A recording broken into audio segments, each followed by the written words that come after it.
Welcome back to our channels, Warriors. We are still growing. If you haven't had the chambelan, smash that subscribe button. Go and have them smash it right now. First and foremost, let me give a shout out to the following patrons: Coach Ken, Miguel L, AI Vega, Fio, John Wick, Claudia, Miguel M, Let Our Actions Lead Others to Christ, Big Bad 48, Nova, Jack, Linda, Michigan Wolverines, Marius, Chevelle 66, Gigi, Abuelita's Journey, and Douse Herrero. 65 patrons in climbing. If you have not already signed up for the Patreon, hit that link in the description below. This episode right here, man. I got the chevrons. I'm a sergeant now. I made it to the big leagues. Supervisor of the California Department of Corrections and Rehabilitation. The year is 2015, like January 1, 2015, the beginning.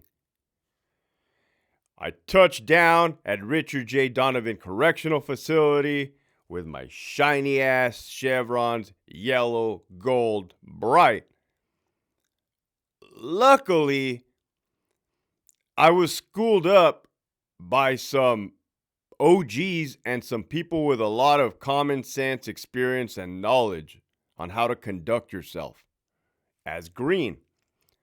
One of those was a sergeant at Centinela in the dorm. He was doing his rounds. I was an officer, and he tells me, I asked him, like, hey, you got any advice? He think he had heard I got picked up, or I told him. He's like, yeah, man, your officers will make you or break you. They will either make you look like shit or they'll make you shine. It all depends on how you treat them. Boom, that stuck with me. I'm like, all right, cool. I had already been in Iraq, in the Army. I had already had great leaders that had showed me the way.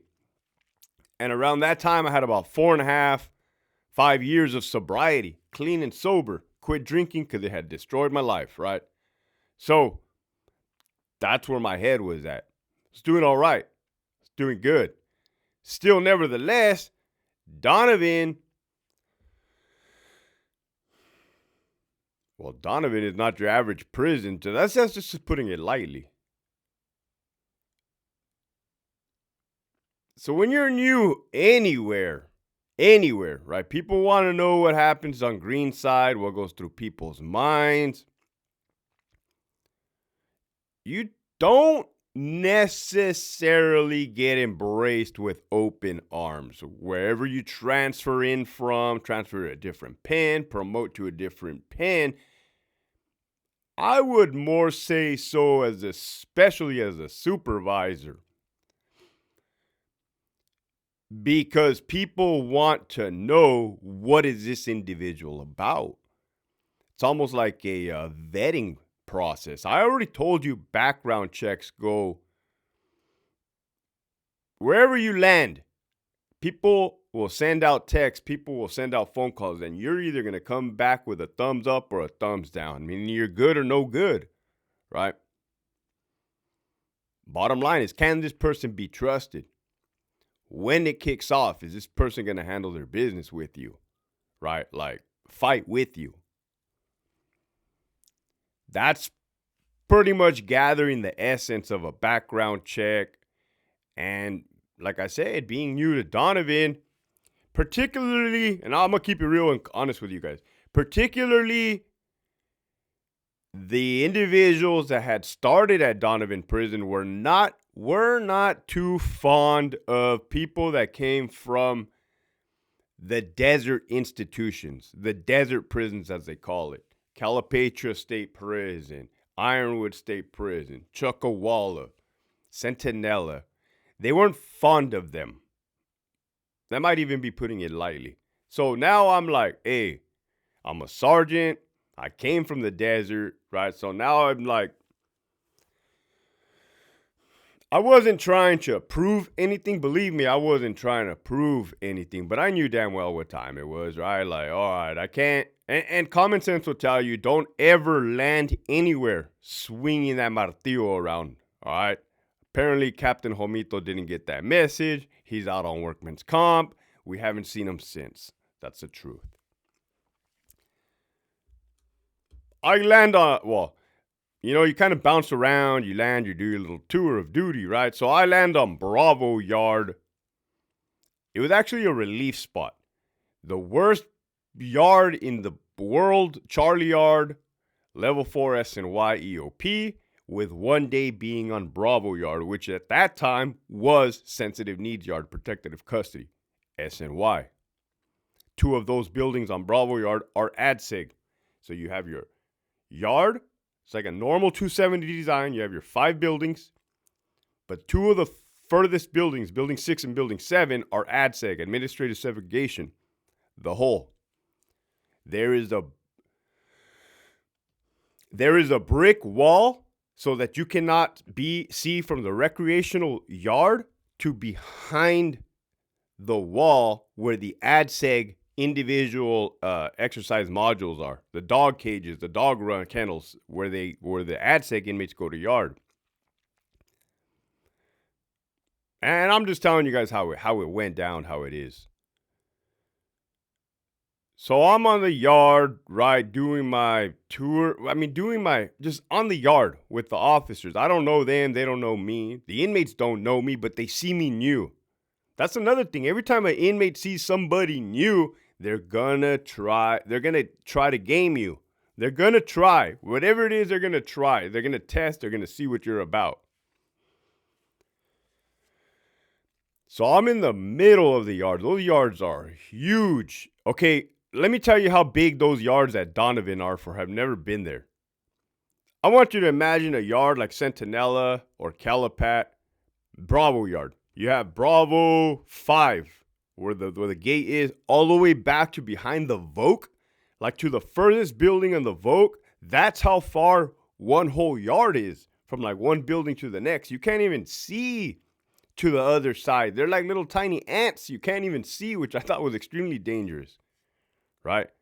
Not to mention there's actual blind spots where the observation gunner cannot see, let alone shoot, right? I thought that was sketchy. Whole place is sketchy. It needs to be bulldozed to the ground, right? So there I am standing in the middle of the yard with like 2 or 3 officers, and lo and behold, an inmate approaches me, right? He's like, hey, Sarge, your officers, here we go telling. I haven't not been here damn 5 minutes and they're already telling, right?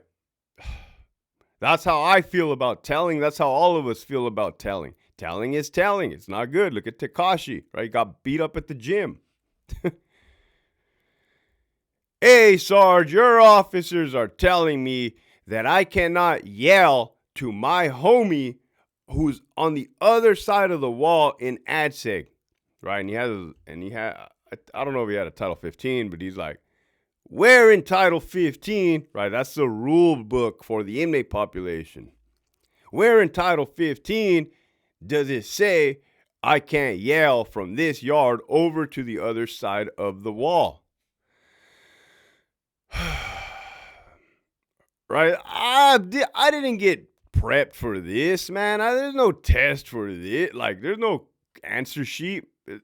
I got the officers looking at me, the inmate looking at me, right? I forgot to tell you, when you're a supervisor, all eyes are on you, man.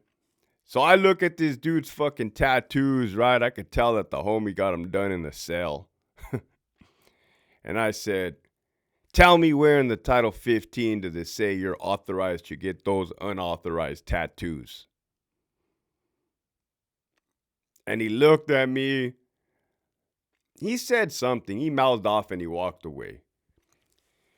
Now, I guess the moral of the story of that one was, like, yeah, the dude tested me, and that was a small test, right? That little things like that. I could have failed miserably, right? There's some supervisors that would side with the inmate in a situation like that. There's some supervisors that wouldn't have an answer. Like this, there's so many variables to prison, right? Probably have a crazy ass sergeant and say, "Who the hell are you talking to like that?" Snatch a little guy up, right? Just anything can happen. Anything can. But that's how I handled that situation. Sure, the troops liked it. I don't know. Didn't talk about it. So went on about our business. Go over to Charlie Yard, level 4, hell on earth, little Kabul, right? There is another new sergeant to that prison with me, meaning that when I got picked up as a sergeant, there was like 6 or 7 of us. We were rolling deep. Like 4 of us were brand spanking newly promoted. The other 3 had already been sergeants for like at least a year and a half. They came from Calipat. They came from Ironwood. But needless to say, we all started on that same time frame. So there's this other cat, right? He ended up becoming my homie later. At first, I didn't like him, but needless to say, in the back of Charlie Yard, you have a mental health building. So let me tell you, I get to Charlie Yard, right, level 4. I see all the gates unlocked. I see every single inmate on the yard, and I'm like, what the hell is happening here, right? Talk about unsafe, unsecure, not in my stomach, don't feel safe, right? And I'm not saying I don't feel safe because I'm around level 4s. I'm saying like this whole setup is broken, right? Bulldoze it. But again, I'm not going to like overstep my boundary. I just showed up. That last thing I'm going to do is be like, hey, lock that door. The cops are going to look at me and be like, fuck off, right? I've seen that happen before. I've seen officers tell supervisors, fuck off, right? Fuck out of here. Fuck you think you are. You go lock that goddamn door if it's so serious to you. What? Excuse me? Anyhow, man, wow. So that didn't happen, right? I'm looking at this chaos, right? Like, oh, fuck. Taking mental notes. Like, all right, this has to get addressed, right? This is going to have to get addressed. This is going to have to get addressed. This is going to have to get addressed. This is going to have to get addressed. So in that back of the mental health building, I already told you, they be manipulating the system to the fullest, right? The inmates, right? The inmates. And staff, and we're going to keep it completely real. The system gets manipulated from time to time, right?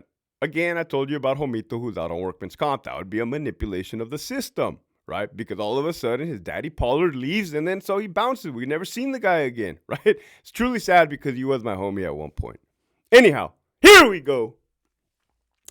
We get the phone call. Hey, you have a suicidal inmate in the EOP building. All right, here we go. Me and my new homie, my new buddy, we go to the back. It is a transgender inmate.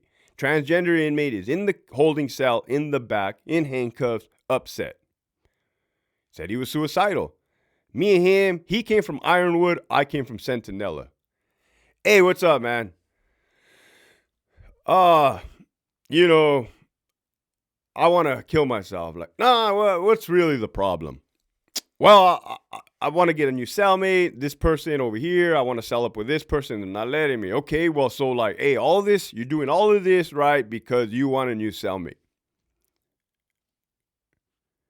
Yeah, that's pretty much it. Okay, cool. Well, you don't got to be doing all this whole show, man. Like, hey, we didn't, like, we're not from here. Like, we know how to talk to people. Like, oh, okay, cool. So, like, hey, we take off your handcuffs. You go back to the building. Everything's all cool. Yeah. Thank you guys. Sorry. Cool. All right, man. Take off the handcuffs. The dude goes back to the pad, right? No harm, no foul. Tell like the officers were like, hey, where's he going? And I'm like, oh, we sent him back to the pad. Dude wasn't even suicidal. Like, he just having a cellmate issues. Oh, you guys can't do that. What do you mean we can't do that? We just did it. Oh, no, you guys are going to get in trouble. Like, now the officers are looking out for us, right? First, they were just observing us, see what we were about. They see what we do. Like, no, go get them back. Like, hey, Sarge, you're going to get in trouble. We can't do that here at this prison. I'm like, help me understand what's happening, man. The dude said he was suicidal. We went over there. We got to the problem, the source of the problem. He's clearly manipulating. He told us he was manipulating. We weren't even tripping on that. We just wanted him out, the problem solved. He's back at the pad. Problem solved. Oh, no, LT. Matter of fact, we're going to go get him for you so you guys, or sergeant, or the sergeant at the time, so you don't get in trouble. All right, man, whatever. I don't know what's going on around here, but I don't like it already. Day one. Yeah, turns out there's a whole scam. It's a whole scam. You got to get psychologists to talk to these individuals. You got to get, oh man, welcome to Richard J. Donovan Correctional Facility, home of the clown show. They go, they piss that inmate off. They go get him. He's like, hey, what's going on? Nah, we're putting you back in handcuffs. We're putting you back in the holding cell. Now he's thinking, oh, you guys are messing with me. Starts acting a fool. Oh, hell nah. Does it ever get better? No, it's going to get drastically worse. And you guys are going to follow suit as I unfold this. Message for today, right? The positive message for today is it's pretty simple. If you're new in a new organization, company, job, school, do not come in swinging a hammer, right? Dropping the martillo, as one would say. Sit back, take mental notes, ask your subordinates, ask your peers of what's going on, right? Get an assessment. And once the water the waves had subsided a little bit, start making your decisions and calling your shots. Keep pushing forward.